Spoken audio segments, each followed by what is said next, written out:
नमस्कार दोस्तों, हम आज से शुरू कर रहे हैं कॉपियर इंडस्ट्री। ये जो फोटोकॉपी मशीन है या डिजिटल प्रिंटिंग मशीनें हैं, मल्टी कलर मशीनें जो बिकती हैं, छोटे प्रिंटर जो बिकते हैं, हम इस इंडस्ट्री को लगभग 30 सालों से जानते हैं। और 30 सालों में जो भी हमारा अनुभव रहा है, हम उन अनुभव के द्वारा आपको समय-समय पर हम अपने वीडियो के माध्यम से या टेलीफोनिक हम आपको अवेयर करते रहते हैं कि आपको क्या लेना चाहिए, क्या नहीं लेना चाहिए, कौन सी मशीन आपके लिए ठीक रहेगी, कौन सी मशीन आपके लिए ठीक नहीं रहेगी।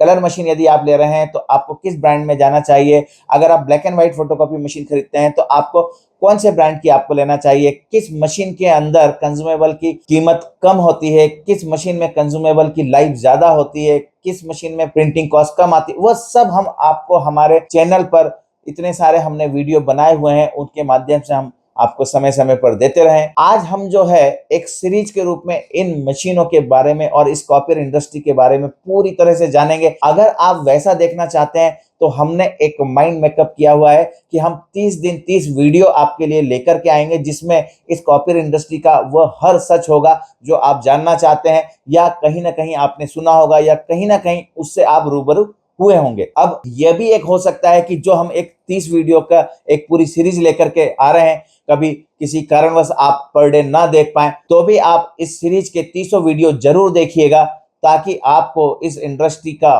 पूरा सच मालूम चल जाए कि क्या, क्यों और कैसे होता है। अगर आप इस इंडस्ट्री में पहले से हैं तो आप मेरी बहुत सी बातों को जो है आप एग्री करेंगे। अगर आप इन बातों से कभी रूबरू नहीं हुए हैं तो भी आपके लिए ये बहुत काम के वीडियो होने वाले हैं। तो मेरी रिक्वेस्ट है आप सभी से कि जब भी हम इस तरह के कोई एक सीरीज लेकर के आ रहे हैं अभी, तो इसमें हम हर एक वीडियो में डे 1, डे 2, डे 3 ऐसे करके जब डालेंगे तो आप भी उसी सीक्वेंस में देखिएगा। तो हम शुरू करते हैं आज से। तो दोस्तों, यह सच है, आप कोई भी डिजिटल प्रिंटिंग मशीन लेने जा रहे हैं, वह चाहे कलर मशीन हो या black and white photocopy machine, अगर ये वीडियो स्किप किया तो शायद बाद में आपको पछताना पड़ सकता है। आप जब भी कोई मशीन लेने जाए तो सबसे पहले अपने पास क्या काम है वो देखें। जैसे यदि आपके पास ब्लैक एंड व्हाइट प्रिंट और कॉपी का काम है तो आप ब्लैक एंड व्हाइट फोटोकॉपी निकालने वाली मशीन ही खरीदें। अगर आप किसी ऐसी जगह पर है जहां पर कलर प्रिंटिंग का काम ज्यादा होता है तो फिर आपको कलर प्रिंटिंग वाली मशीन ही लेना चाहिए। इन दोनों तरह की मशीन में भी आपको देखना है कि आप जहां पर यह बिजनेस शुरू करने वाले हैं वहां पर वर्कलोड कितना आएगा, और यह हर कोई जगह के हिसाब से अनुमान लगा सकता है। जैसे कोई school, college, bank, coaching centre के पास यदि आप यह बिजनेस शुरू कर रहे हैं तो आपके पास काम कम से कम 1000 से 2000 प्रिंट का डेली का आएगा। कचहरी, गवर्नमेंट ऑफिस, कोर्ट में यदि आप काम ये शुरू कर रहे हैं तो वहां पर आपको 3000 प्रिंट या कॉपी का काम आ जाएगा डेली का। इसके विपरीत यदि आप किसी कॉलोनी में यह बिजनेस शुरू कर रहे हैं या आप पहले से कोई अन्य बिजनेस कर रहे हैं, उसके साथ आपको यह भी प्रिंट आउट या फोटोकॉपी का काम शुरू करना है, तो वहां पर ज्यादा से ज्यादा 500 कॉपी का काम आएगा। इस तरह से आप अपने काम को समझ सकते हैं और उसके अनुसार मशीन को खरीद सकते हैं, क्योंकि मशीन हमेशा कॉन्फ़िगरेशन और कैपेसिटी के हिसाब से अलग अलग आती है और उनकी कीमत भी अलग अलग ही रहती है। जैसे A4 साइज तक प्रिंट और कॉपी करने वाली मशीन 15,000 रुपए से शुरू हो जाती है और A3 साइज में प्रिंट और कॉपी करने वाली मशीन 40,000 रुपए से शुरू हो जाती है। आपको यह भी देखना है कि प्रिंट आउट का काम ज्यादा रहेगा या सिर्फ फोटोकॉपी का काम ज्यादा आएगा।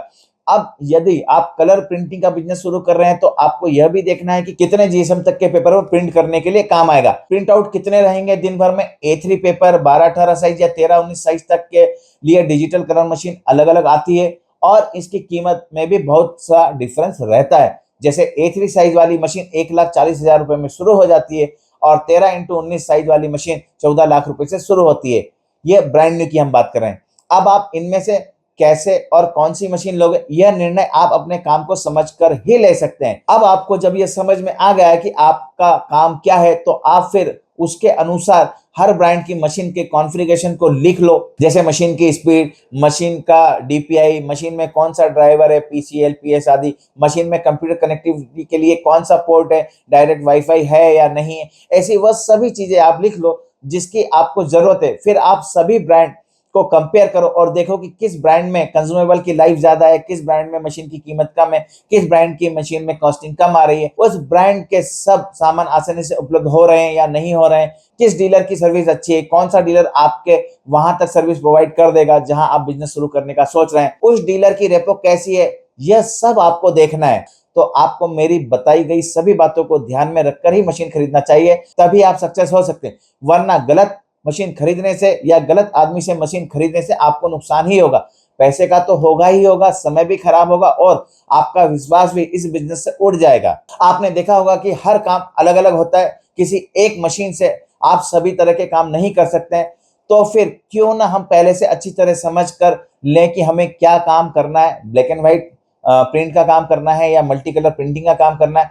फिर आप इसके अनुसार अपना बजट सेट करो, फिर मशीन खरीदो। तो दोस्तों, देखा आपने कि कोई भी प्रिंटर या मशीन खरीदने से पहले आपको सोचना है और अपने काम को लिख लेना है, फिर उसके बाद उसके हिसाब के फीचर वाली मशीन को खरीदना है, तभी आपका बिजनेस सक्सेस होगा, वरना पछताना पड़ सकता है। यह वीडियो पसंद आया है तो कृपया वीडियो को लाइक करें और आप हमारे चैनल पर नए हैं तो कृपया चैनल को सब्सक्राइब भी कर दीजिएगा। आप कोई और जानकारी चाहते हैं तो हमें लिख दीजिएगा कमेंट्स में, या आप हमें कॉल भी कर सकते हैं। हमारा मोबाइल नंबर यहाँ नीचे शो हो रहा है। धन्यवाद, मिलते हैं फिर एक अगले वीडियो में। आप हमारे इंस्टाग्राम चैनल यूनाइटेड कॉपियर को भी जो है फॉलो कीजिए, ताकि हम जो है आपके साथ छोटी छोटी रील के माध्यम से संपर्क में बने रहें। तो कृपया इंस्टाग्राम पर जाकर के यूनाइटेड कॉपियर को सर्च कीजिए और फॉलो कीजिए।